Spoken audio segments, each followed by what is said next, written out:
Grand Central was the name of the computer system that ran all the Sims.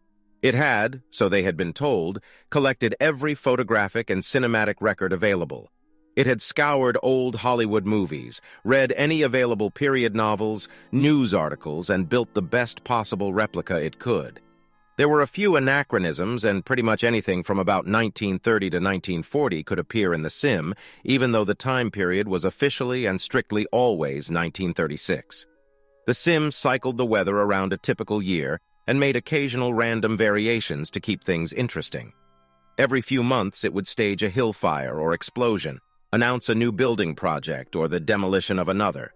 King liked to read the daily newspaper, the Los Angeles Times, to keep note of the set pieces the Sim would prepare. Since humans lived and worked alongside fake simulated humans, referred to as simulacrus, it was probable that somewhere on the side of that hill, one of the firemen battling the raging hillside fires was an actual real human, working alongside his artificial buddies.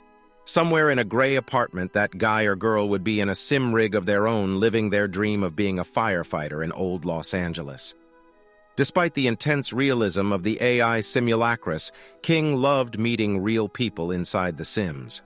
It was always hard to tell who was real and who was not, but there was one sure-fire way to be certain.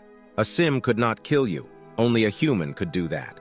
This was one of the most controversial things EarthGov had implemented. EarthGov ruled that in order to police and govern the HRs effectively, they had to have authentic damage, pain, and even death. They argued that simply banning an avatar or applying a restriction of powers or revocation of access could never be fully enforced, so the only truly effective punishment for crimes conducted inside the simulations would be simulation-induced pain.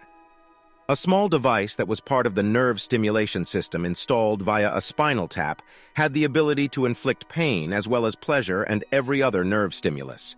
It could disable someone's movements, limbs, or activity proportionally within their avatar. If enough damage was sustained, an electric current to the spinal